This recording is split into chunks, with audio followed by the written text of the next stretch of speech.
Di bagian sebelumnya, Tang Shan berhasil membunuh laba-laba itu dan ingin berusaha menyerap cincin rohnya.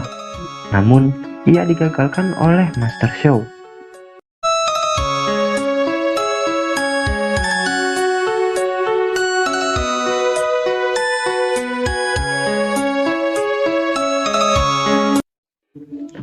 Master Xiao mengatakan jika ia menyerap cincin itu maka tubuhnya tidak akan bertahan lama karena efek kekuatan yang sangat besar.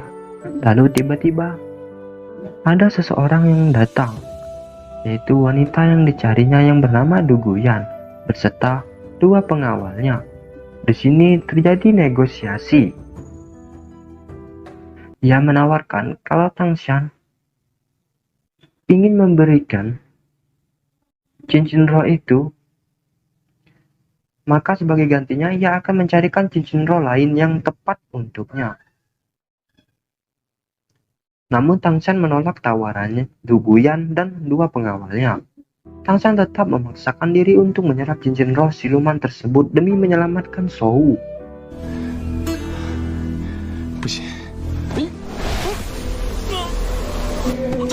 Setelah menyerap cincin roh ketiganya, Tang Shan pun jatuh pingsan akibat tubuhnya yang tidak mampu menampung kekuatan yang begitu besar. Du Guyan yang menghampirinya berusaha menolong Tang Shan, akan tetapi gas hijau yang terpecah tadi terkena Du Guyan, sehingga gas beracun tersebut berpindah ke tangan Du Guyan. Tang Shan yang tak sadarkan diri, tiba-tiba jaring laba-laba hitam menyelimuti seluruh tubuhnya menjadi kepompong. Sementara itu, Shou sebelumnya yang diculik oleh siluman kera raksasa terlihat aman-aman saja. Karena siluman ini adalah teman lama Shou yang bernama Arming. Disinilah terungkap bahwa Shou yang selama ini memiliki kekuatan yang ia rahasiakan, yaitu ia bisa menyerap cincin roh siluman tanpa harus membunuhnya. Dengan ini, Shou juga memiliki 3 cincin roh. Kembali ke rombongan Tang Shan, ia keluar dari kepompong tersebut dan keluar dengan kaki laba-laba yang muncul dari punggungnya. Matanya berubah menjadi hitam karena tubuhnya dikuasai oleh siluman laba-laba tersebut. Namun dengan tekadnya yang kuat untuk menyelamatkan Shou, secara otomatis tubuhnya bergerak untuk mencarinya. Teman-temannya membiarkan ia pergi dan hanya mengikutinya dari belakang. Di sisi lain, Dai Muba yang melawan kakak dari Su Ying yang ingin membawa adiknya tersebut untuk pulang. Meskipun Su Ying menolak karena ia ingin tetap berada di Akademi Sri Langke. Namun setelah melihat banyak orang bermunculan, ia pun akhirnya menyerah dan pergi begitu saja. Singkat cerita, Tang Shan berhasil menemukan Shou dan melawan Arming meskipun kini kesadarannya sudah hilang. Pak Kepala Akademi yang menyusul berniat menghentikan Tang Shan dan mencabut kaki laba-laba di tubuhnya.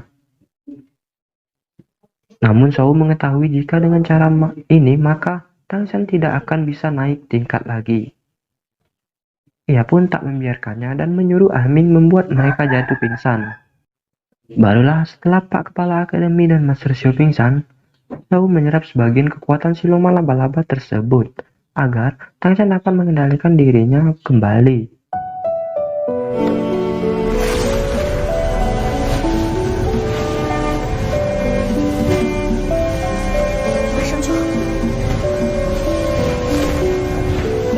Sayangnya siluman laba-laba tersebut yang masih menguasai diri Tang Shan.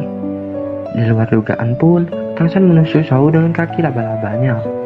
Dan usaha Shou pun berhasil dan ia pun terluka setelah menerima serangan Tang Shan sebelumnya.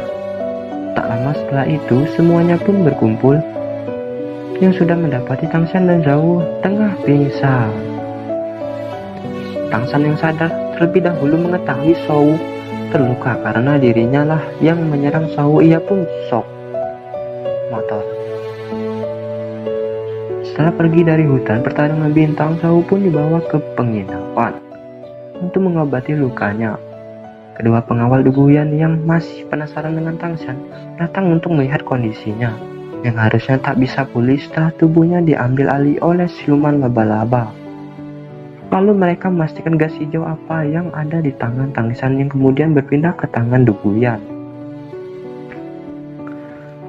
Namun Tangshan menepis tuduhan tersebut sehingga mereka mengira kalau sudah salah lihat. Setelah mereka pergi, Master Shou memerintahkan Tangshan untuk pergi ke kota mencarikan obat-obatan untuk Shou.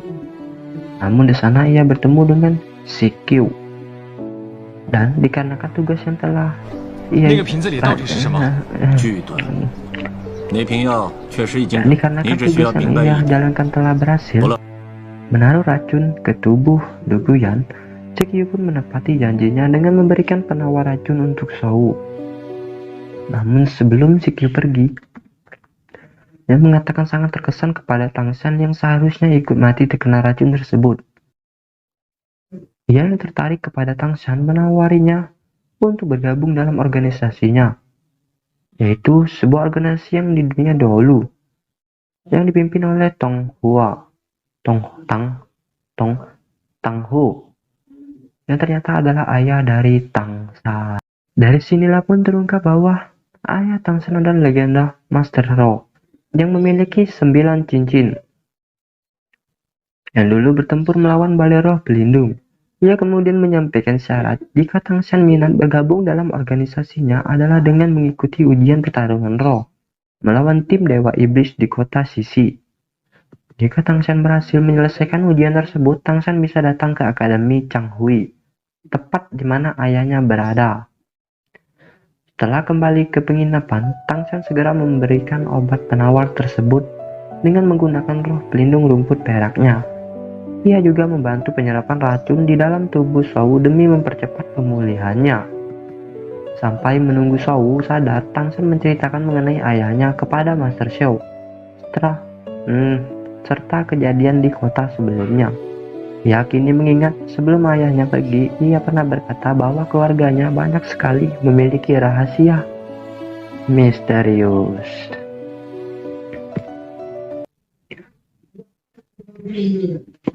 Dan Tangshan akhirnya diberitahu jika ia sudah cukup kuat. Di sini Master Shou memberikan saran agar tidak terburu-buru untuk pergi ke pertarungan roh. Karena meskipun di Akademi Sri Lanka kekuatan Tangshan terlihat lumayan, namun sebenarnya di dunia dahulu kekuatannya tersebut tidak ada apa-apanya. Malam harinya terlihat Su Ying sudah mulai akrab dengan Dai Mubai. Dai Mubai lalu membantu Su Ying dengan merebus tubuhnya untuk menghilangkan cacing pelacak aroma yang membuat kakak Su Ying tahu keberadaan Su Ying. Sementara itu, terlihat Mang Hao Jun yang sangat membenci bule yang mencelakai ayahnya dengan obat mutasi roh, minta Tangshan untuk mengantarkannya dan membalas dendam. Namun ketika mereka sudah menemuinya, Mang Hao Jun justru mengurungkan niatnya tersebut karena ia mengaku karena ia tak ingin menjadi pembunuh seperti dia.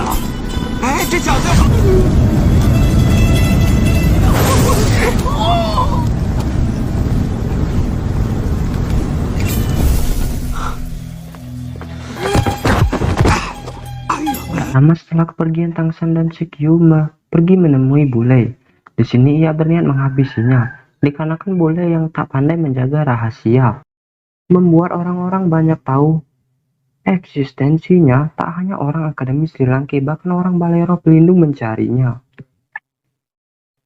Keesokan harinya, di Akademi Sri Lanka, aktivitas sudah berjalan seperti biasanya. Dan sebelum kelas dimulai, Master Shou menyarankan semua siswa agar memakan sup daging yang berguna untuk memulihkan kekuatan roh pelindung mereka. Shou yang memang tidak suka daging memaksakan diri untuk memakannya, yang akhirnya membuat ia muntah-muntah. Dalam perjalanan menuju tempat latihan, Tangshan yang kasihan melihat Shou yang belum makan memberikannya wortel dengan memanfaatkan kemampuan barunya yang berupa jaring untuk menyimpan berbagai macam benda. Oshike yang mempergoki mereka sangat terkesan dengan kemampuan baru Tangshan tersebut.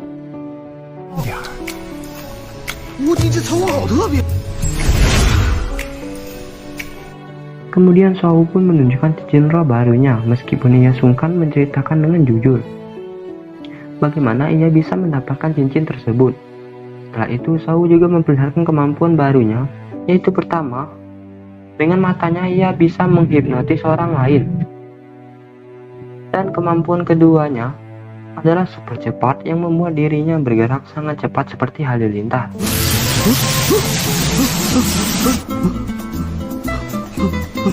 你怎么过去的？